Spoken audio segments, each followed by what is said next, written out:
हाय दोस्तों, आप सभी लोग कैसे हो। मैं आपका अपना राघव और जेएसपी स्टडी 125 में आपका हार्दिक स्वागत करता हूं।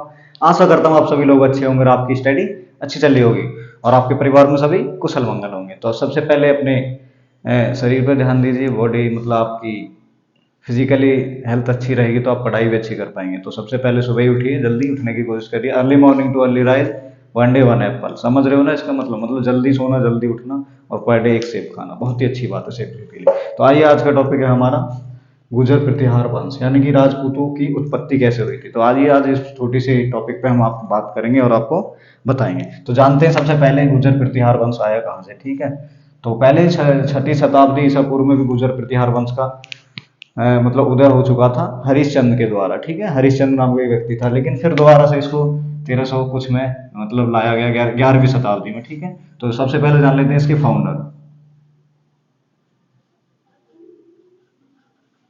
फाउंडर या संस्थापक, ठीक है भैया, जानेंगे इसके संस्थापक। तो संस्थापक की बात आती है, जान लेते हैं संस्थापक कौन थे भी है। इसके संस्थापक थे नागभट्ट थर्ड, नागभट्ट द्वितीय, नागभट्ट सेकंड। ठीक है, बात आती है नागभट्ट सेकंड की और बात जानेंगे इसकी कैपिटल यानी राजधानी। राजधानी क्या थी, तो वो भी हम साथ के साथ जान लेंगे। तो राजधानी शुरू में इसकी थी उज्जैन। ठीक है भैया, क्या थी, उज्जैन। बाद में अब नागभट्ट की बात आती है तो थोड़ा सा इससे जान लेते हैं। तो नागभट्ट क्या था, नागभट्ट ने स्थापना कर दी इस वंश की 11वीं शताब्दी में। उसके बाद हुआ क्या भैया, तो नागभट्ट सेकंड को हराया किसने था, तो भैया गोविंद तृतीय ने। ठीक है, किसका शासक था ये, मालवा का। मालवा के शासक ने, मालवा के शासक, मालवा के शासक किसने हराया था, मालवा के शासक गोविंद थर्ड ने। ठीक है, गोविंद थर्ड। ठीक है, गोविंद थर्ड ने इसको हरा दिया था, मालवा के शासक गोविंद थर्ड ने। अब आगे बात चलते हैं। तो नागभट्ट के बारे में मेरे पास इतनी ही डिटेल थी। आप जानेंगे इसके प्रतापी और शक्तिशाली प्रतापी राजा के बारे में। शक्तिशाली, शक्तिशाली प्रतापी, प्रतापी शासक। ठीक है, कौन था तो जानेंगे भैया इसके बारे में। तो प्रतापी और शक्तिशाली राजा कौन था, तो इसका जो सबसे प्रतापी और गुज्जर वंश का प्रतापी और शक्तिशाली राजा था मिहिर भोज, जिसे गुज्जर वंश के लोग पूजते हैं। ठीक है, अपना राजा मानते हैं। तो गुज्जर प्रतिहार वंश का जो सबसे शक्तिशाली और प्रतापी राजा था वो मिहिर भोज था।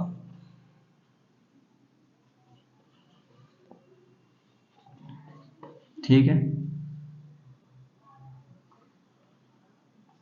मिहिर भोज। ठीक है, तो महत आती है मिहिर भोज की। तो मिहिर भोज विष्णु का उपासक था। ठीक है, किसका उपासक था, विष्णु, विष्णु का उपासक था, मतलब विष्णु को पूजता था, भगवान मानता था। का भगत था या उपासक था। ठीक है भैया, विष्णु का भक्त था या उपासक था। अब बात आती है इसने उज्जैन से, उज्जैन से कैपिटल या राजधानी स्थानांतरित कर दी, मतलब बदल दी।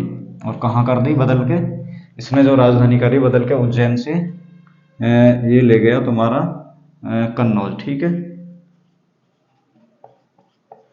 कन्नौज ले गया था भैया ये। और कन्नौज का युद्ध या बिलग्राम का युद्ध भी बोलते हैं 1539 में। ठीक है, जो हुआ था, आप भी जानते हो किस किस के बीच हुआ था ये हमारा जो भी है। ठीक है, तो कन्नौज का या बिलग्राम का युद्ध भी जानते हैं, इसे 1539-40 में चौसा का युद्ध हुआ था। ठीक है, अकबर और शेर शाह सूरी के बीच, अकबर के वो हुमायूं और शेर शाह सूरी के बीच में हुए थे दोनों। ठीक है, इसमें शेर शाह सूरी जीता, यहाँ हार गया था, पता नहीं। इसके बाद आगे देख लेते हैं।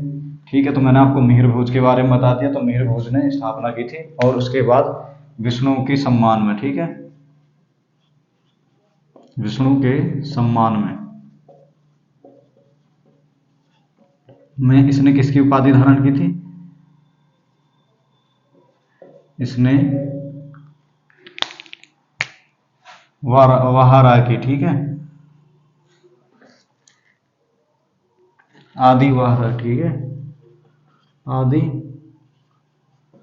आदि वाहर की उपाधि धारण की थी, ठीक है। तो इस प्रकार से इसको आगे चलते हुए देख लेते हैं थोड़ा सा। और फिर इसका जो तीसरा शासक था वो था भैया, ठीक है, तो तीसरा शासक था इसका महेंद्रपाल। महेंद्रपाल तृतीय जो शासक हुआ, ठीक है, तीसरा शासक महेंद्रपाल हुआ, महेंद्रपाल का, ठीक है, महेंद्रपाल आगे चलते रहे। और इसका जो क्या था, दरबारी कवि, दरबारी कवि कौन था, बात पूछ लेता है कभी कभी क्वेश्चन। तो इसका दरबारी कवि था भैया तुम्हारा राजशेखर, ठीक है, राजशेखर इसका दरबारी कवि था। इस प्रकार से और जानेंगे इसके बारे में थोड़ी सी डिटेल।